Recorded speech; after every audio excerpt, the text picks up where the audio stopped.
Hello friends, welcome to an investment academy. Good morning. आज की ताज़ा खबर में आपका स्वागत है। सबसे पहले ग्लोबल न्यूज़ से बात करेंगे, फिर कुछ इंडिया स्पेसिफिक एक दो न्यूज़ हैं और फिर कुछ स्टॉक स्पेसिफिक न्यूज़ जो इंडिया स्पेसिफिक अगेन होंगी ही राइट। उनके बारे में बात करेंगे। लास्ट तक नॉलेज सेक्शन ज़रूर देखिएगा। कुछ आज इंटरेस्टिंग वॉरेन बफे जी के ऊपर है तो उसके ऊपर हम डिस्कशन करेंगे। स्टार्ट करते हैं। बहुत ज़्यादा आज कुछ हैपनिंग न्यूज़ नहीं है फ्रैंकली। छोटी छोटी कुछ कुछ न्यूज़ हैं विच आई कुड फाइंड और मैंने वही आपको जो बना के आपको बताया है। तो पहले यूएस मार्केट मतलब मोर और लेस काफ़ी फ्लैट था। S&P 500 रफली फ्लैट था। नैस्डैक 100 थोड़ा अप था। मतलब बेसिकली मतलब मार्केट का एक्सपेक्टेशन है कि जो एनवीडिया ड्रिवन एक रैली हुई थी राइट लास्ट वीक जो थी वो थोड़ा सा कूल डाउन हो रही है और इसीलिए थोड़ा सा उस तरह से मार्केट्स जो है वो रिएक्ट कर रही हैं। There is no specific news. Consumer sentiment थोड़ा सा एक आया था नंबर, वो थोड़ा सा नेगेटिव आया और कुछ कंज्यूमर ड्यूरेबल्स के उनके नंबर आए थे यूएस में कि सेल के ऊपर, वो भी थोड़े नेगेटिव आए हैं। तो थोड़ा slow down in the economy वो कहीं कहीं पर दिख रहा है राइट। बट अगेन वह सब चीज़ें जो है मेजरली जब ये इन्फ्लेशन वगैरह के नंबर्स आएंगे राइट और ओवरऑल जीडीपी वगैरह की ग्रोथ रेट के नंबर आएंगे तो बेसिकली ज़्यादा अच्छे से चीज़ें जो है at least from interest rates perspective कि आगे कब गिरेंगे और नहीं गिरेंगे तो उसके ऊपर ज़्यादा फोकस तभी रहेगा। मेजरली वैसा कुछ नहीं है। क्रूड ऑयल प्राइसेस 83 थोड़ा क्रॉस कर गए, $83 अगर हम ब्रेंट क्रूड की बात करें।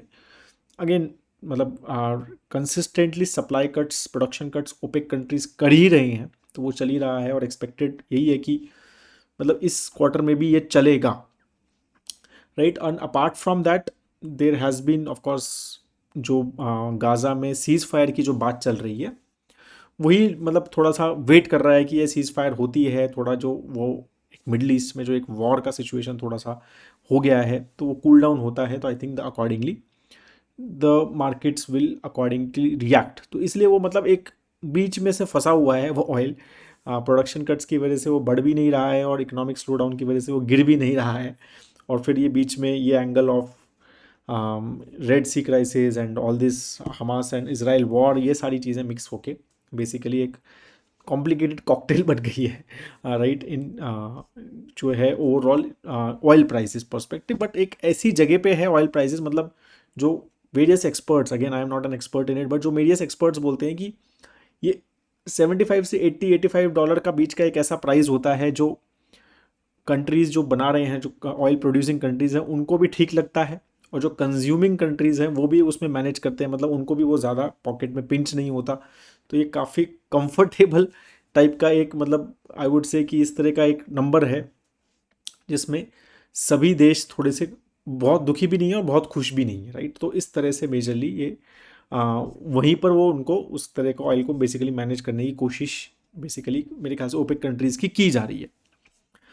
कुछ इंडिया स्पेसिफिक न्यूज़ के बारे में बात करें तो small and mid cap funds में थोड़ा सा इंडियन मार्केट रेगुलेटर ने कुछ कुछ येलो फ्लैग्स टाइप्स क्रिएट किए हैं। उन्होंने कहा है कि भाई क्योंकि small and mid cap funds में स्पेशली स्मॉल कैप फंड्स में मेजरली क्या लिक्विडिटी का इशू रहता है राइट। अगर एकदम से मार्केट गिरता है सपोज ठीक है, अब गिरेगा नहीं गिरेगा ये किसी को पता नहीं है, बट अगर सपोज गिरता है और एकदम से रिडम्पशंस आते हैं कि भाई इतना पैसा निकालो तो वो लिक्विडिटी उतनी होगी उन स्टॉक्स में नहीं होगी तो रिडेम्पशन प्रेशर कैसा रहेगा, कितना रहेगा। तो ये सारे एक स्ट्रेस टेस्टिंग के लिए मतलब बेसिकली सेबी बार बार म्यूचुअल फंड्स मैनेजर को, क्योंकि बड़े बड़े फंड्स हो गए आप समझ रहे हो ना। तो मतलब 30-40 करोड़ का एक एक फंड है, 50-50 हज़ार करोड़ के मिड कैप फंड्स हैं। तो ऑफकोर्स मतलब थोड़ा SEBI is worried right and inflows भी भर भर के आ रहे हैं।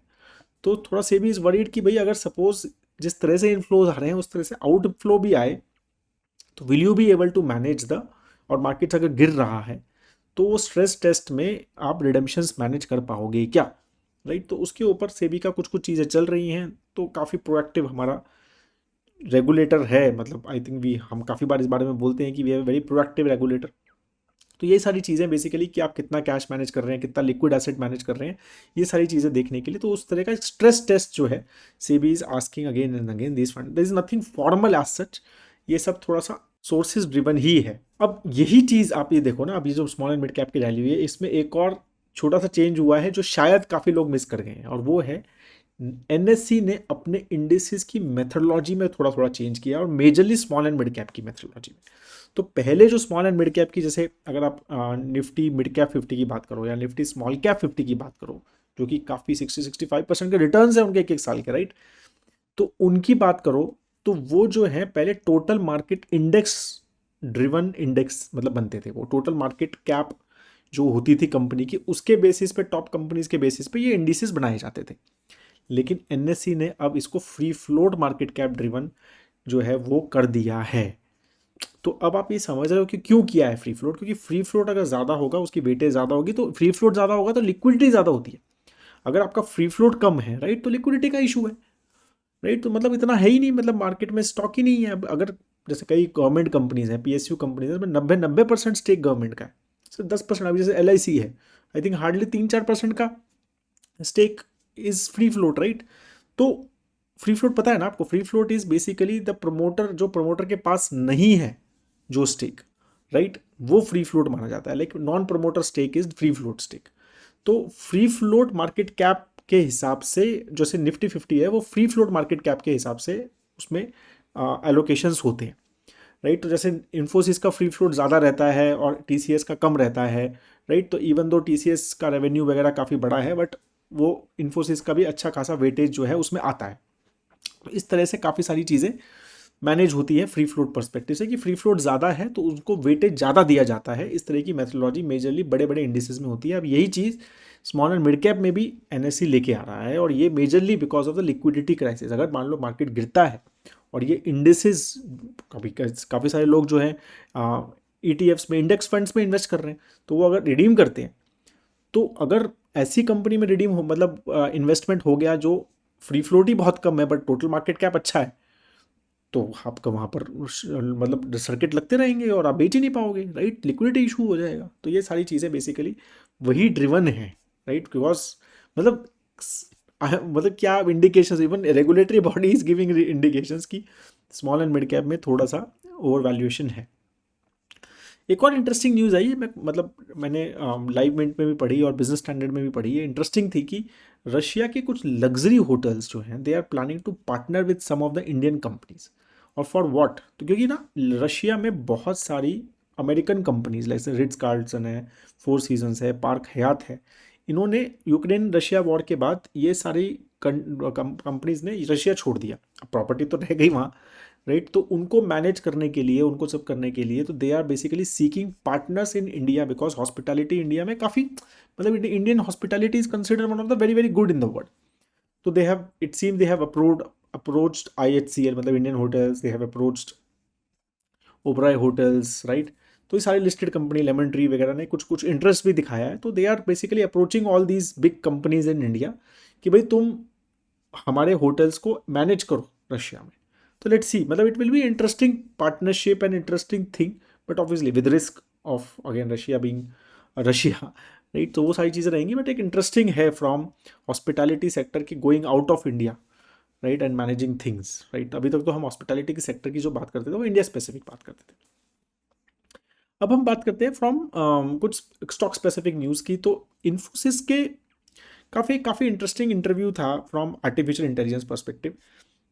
अगर आपने देखा होगा, शायद परिमल ने कल या परसों ट्वीट भी डाला था ऑन, कि काफ़ी सारी आईटी कंपनीज ने लास्ट 1-2-3 क्वार्टर में अपना हेडकाउंट कम किया है, ठीक है। तो ये चीज़, तो उसका क्या, artificial intelligence is the reason for that, right. तो इन्फोसिस एग्जीक्यूटिव ने बोला है ये कि yes, there could be the impact of artificial intelligence, but not, मतलब जो पास्ट में हुआ है उसकी वजह से नहीं हुआ है। उन्होंने कहा कि भाई 2022-23 में हमने ओवर हायरिंग करी, और काफ़ी सारी आईटी कंपनीज ने ओवर हायरिंग कंपनी है, we have seen that, right. 2023 में ज़बरदस्त बूम था हायरिंग का आईटी सेक्टर में, मतलब even I have personally, we have IT team, तो we have also seen that कि भाई ज़बरदस्त हायरिंग थी, और मतलब रिसोर्सेज ही नहीं थे मार्केट में, ऐसी हालत थी, एक एक रिसोर्स के पास 4-4 5-5 ऑफर्स थे। तो ये सब चीज़ें चल रही थी। तो उन्होंने कहा कि हमने थोड़ी ओवर हायरिंग की उस टाइम, एंड दैट्स वाई, मतलब अभी जो लास्ट में थोड़ी कुछ कम हुए हैं हमारा हेडकाउंट, वो इसी वजह से हुआ है। तो उसमें आर्टिफिशियल इंटेलिजेंस का कोई रीज़न नहीं है, बट येस, उन्होंने बोला है कि जनरेटिव एआई जो है will impact headcount growth in next 3 to 5 years।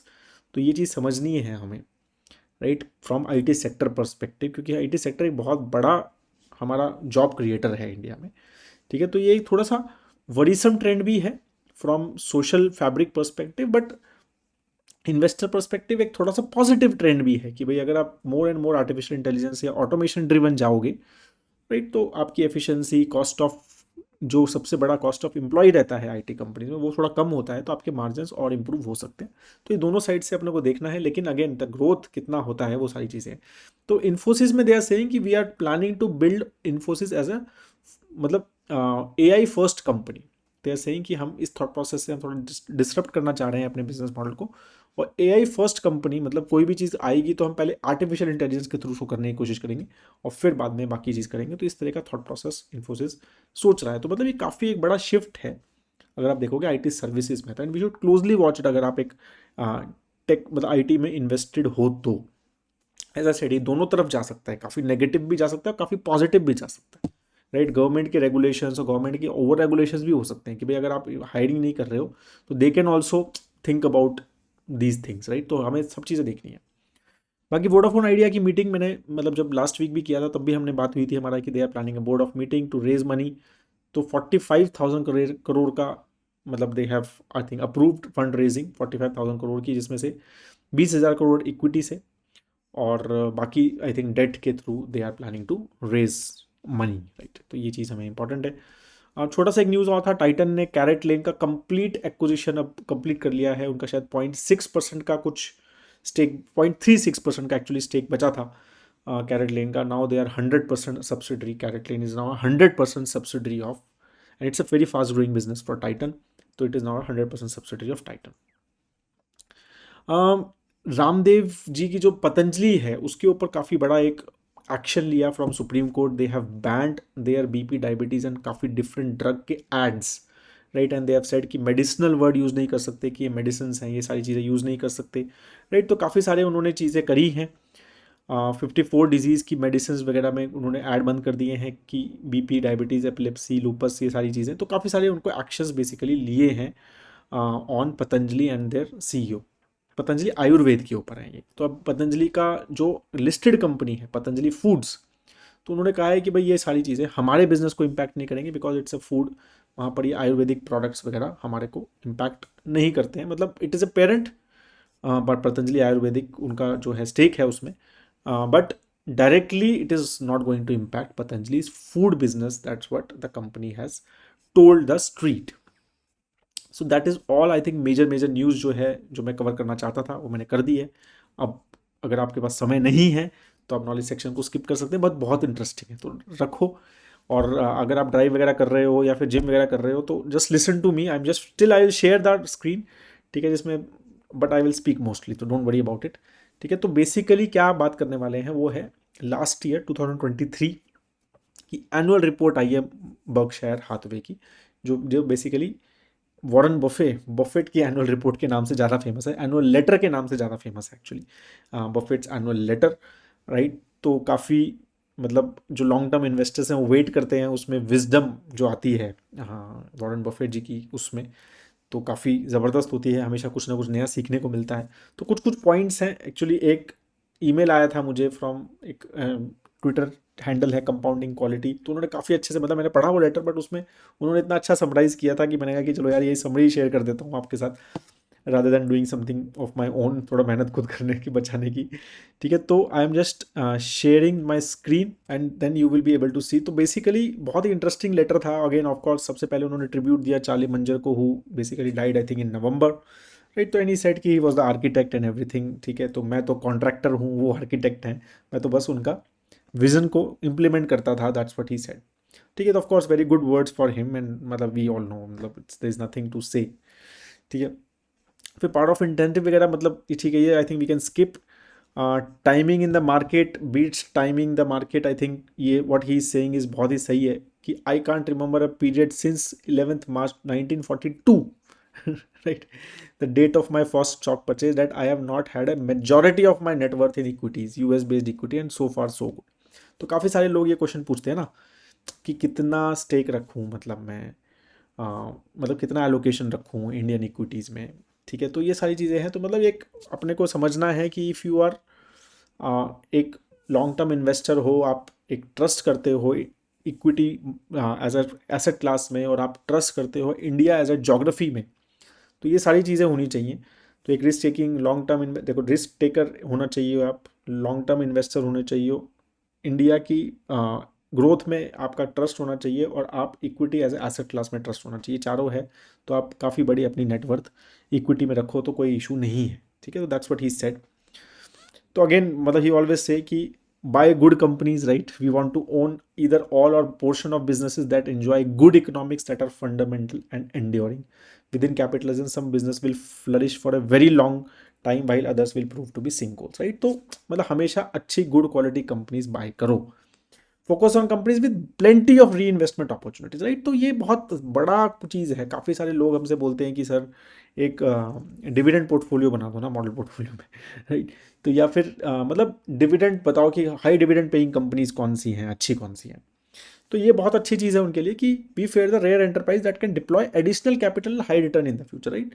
Owning only one of these companies can deliver wealth beyond measures, right? ऐसी कंपनी में इन्वेस्ट करो जो प्रॉफिट्स को री इन्वेस्ट करे और उसको और बड़ा बनाए, rather than giving the dividends।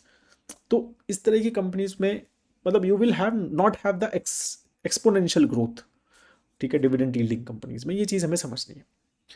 By companies red run by great managers, तो हमारा गवर्नेंस फैक्टर 5G में आपको पता ही है कि हम काफ़ी 5G एनालिसिस करते हैं, गवर्नेंस को बहुत फोकस करते हैं, और 5G इसलिए जी डैश के बाद लिखते हैं, right? We also hope these favoured businesses are run by able and trustworthy managers, though that is more difficult judgment to make. However Berkshire had its fair of appointment, right? वो तो of course है कि subjectivity है कि कौन अच्छा CEO है या कौन अच्छा मैनेजमेंट है, एक सब्जेक्टिव कॉल है आपकी। पर्सन में भी आपको लग रहा है कि बहुत अच्छा है, एग्जीक्यूटर है, ये है, और वो मतलब आपको कल पता चले कि नहीं ऐसा नहीं था, right? And we have seen that in last 2-3 महीने में भी कुछ ऐसे एग्जाम्पल्स दिखे हैं कि जिसमें हम मतलब ऐसा लग रहा था कि it's a good person, good fund manager, great manager, but management बहुत अच्छा है, but it was not that good जितना पता चला, right? Bad, let your winners run both by both luck and pluck. A few huge winners have emerged from a great many dozens of decisions, so we will small cadre of long time managers never muscle about going elsewhere। ठीक है, तो ये सारी चीज़ें उन्होंने बोली कि भाई अपने विनर्स को रन करने दो, try to be bit above average for long time of period. हाँ, तो इनसे एक बहुत अच्छा मतलब इनसे पूछा गया कि क्या बर्कशायर एक्सेप्शनल रिटर्न्स दे सकता है जैसे उन्होंने दिए हैं हिस्ट्री में? तो ही दे साइड कि नहीं दे सकता अब, बिकॉज अभी इतनी सारी अपॉर्चुनिटी है ही नहीं, और छोटी मोटी कंपनीज हम बाय करते हैं उससे कुछ होता नहीं है। अगर हम बहुत बड़ा स्टेक लेंगे किसी बड़ी कंपनी में तो ही हमारा कुछ होगा, तभी वो हमारी नीडल मूव करेगी, क्योंकि we are such a big company now. तो ही सेड कि we will do bit better than the average American corporation, that's what he said. ठीक है, तो ऑफकोर्स ही ऑलवेज से कि buy when there is blood running through the streets, ठीक है, तो when others are greedy be fearful when others are greedy। तो it is always मतलब that's always he says ability to immediately respond to market seizures with both huge sums and certainty of performance may offer us an occasional large scale opportunity। ठीक है, rule number 1 वो always ही says कि never lose money, our investment rule at pass not change and will not change, never risk permanent loss of capital, right? Share repurchases only make sense when company is undervalued. तो मतलब उनसे पूछा गया कि आप dividend लेने वाले हो या शेयर परचेज देने वाले हो, तो उन्होंने कहा कि नहीं, ये तो अंडर वैल्यूड होगी तभी इसका मेक सर्कल करता है। हाँ, ये बहुत अच्छा है कि उनको ये था कि दो कंपनीज ऐसी जो आप शायद कभी ना बेचो, तो ये set Coke and MX, right? MX जो है वो दो कंपनी इन्होंने बोला कि lesson from when you find a truly wonderful business stick with it. तो उन्होंने कहा ये ऐसे दो कंपनीज हैं जो शायद मैं कभी ना बेचूं, राइट? तो मतलब ये I think it's a very good point कि आपके पास ऐसी कोई कंपनी है क्या, या कोई ऐसा स्टॉक है क्या? मैं अपना नाम नहीं लेता हूँ क्योंकि थोड़ा हम इन्फ्लुएंस हमारे, हम जो कंपनी का नाम लेते हैं, बहुत सारे लोग हमसे पूछते हैं आपकी 2 कंपनीज, 3 कंपनीज, 5 कंपनीज, बट थोड़ा सा हमें ऐसा लगता है कि if I say that number, या वो लोगों को थोड़ा इन्फ्लुएंस हो जाते हैं, उनको लगता है अच्छा ये बहुत अच्छी कंपनी होगी मैं भी ले लेता हूँ, तो उससे थोड़ा सा गड़बड़ हो जाता है, रिस्क प्रोफाइल मैच नहीं होती। But he said Coke and Amex, तो I just want to understand from you कि आपको 2 कंपनी ऐसी कौन सी लगती हैं आपके पोर्टफोलियो में जो हैं, जो आपको लगता है कि ये शायद मैं ज़िंदगी भर अपने पास रखूंगा, I will never cell these companies. तो बहुत इंटरेस्टिंग डिसीजन होगा, तो बताना मुझे, ठीक है? Don't try to make market forecast, ये बहुत इंटरेस्टिंग है। We don't believe we can make market forecast prices of major currencies, we also don't believe we can hire anyone with this ability. तो ये भी बहुत interesting है कि मैं तो मार्केट फोरकास्ट कर ही नहीं सकता, और मैं ऐसा बंदा भी नहीं हायर कर सकता जो कर सके, राइट। तो again, magic of compounding, we have been in business for 57 years despite our nearly 5000 fold increase in volume from 17 million to 83 billion, we have much room to grow, right. तो magic of compounding will keep on happening, and that's what he said. तो ये सारी चीज़ें इन्होंने बताई, और बहुत ही इंटरेस्टिंग था ये, मतलब आई थिंक कुछ 12-13 पेज का एनुअल लेटर है, तो आप उनकी वेबसाइट पे देख सकते हैं, जब गूगल पे सर्च करेंगे तो मिल जाएगा आपको, कुछ ऐसा नहीं है। 2023 annual letter by Warren Buffett, ये सर्च करेंगे तो you will get the letter, ठीक है। But you should read it, काफ़ी इंटरेस्टिंग रहता है, और मतलब अपनी कंपनी का परफॉर्मेंस वगैरह भी बात करते हैं, तो वो भी हमें समझना चाहिए, बहुत इंटरेस्टिंग है इंश्योरेंस बिजनेस को थोड़ा सा और समझने के लिए। तो काफ़ी कैश वगैरह उनके पास पड़ा है, $150 billion का कैश है उनके पास, तो वो भी बताया उन्होंने कि भाई मेरे लिए इंश्योरेंस है for my business, and currently I am not getting lot of opportunities, तो ये भी उन्होंने बोला। और सारी चीज़ें तो काफ़ी सारा इंटरेस्टिंग चीज़ें होती हैं जो उनके बारे में बात होती है, और हर साल वो करते हैं, और मतलब इतना अच्छा होता है कि आप पुराना भी पढ़ोगे ना, उसमें सब मतलब वो लिंक आएगा, तो आपको पुराने भी लेटर्स वहाँ हैं, तो आपको ये 10 साल पुराना भी पढ़ोगे तो आपको जब भी वो रेलेवेंट लगेगा, मतलब वो सेम ही चीज़, अलग अलग चीज़ें, वही सत्संग टाइप रहता है वो लेटर, बहुत इंटरेस्टिंग रहता है। That is all guys, have a great time ahead, बहुत मज़ा आता है आपसे बात करके, ठीक है। अगर अच्छा लगे वीडियो तो प्लीज़ लाइक ज़रूर कीजिएगा, और शेयर ज़रूर कीजिएगा अपने फ्रेंड्स एंड फैमिली के साथ, ताकि थोड़ा सा उनका भी नॉलेज बढ़ जाए, और हमारा भी थोड़ा सा भला हो जाए, हमारा भी थोड़ा रीच बढ़ जाए। Thank you so much, have a great time ahead. जय हिंद।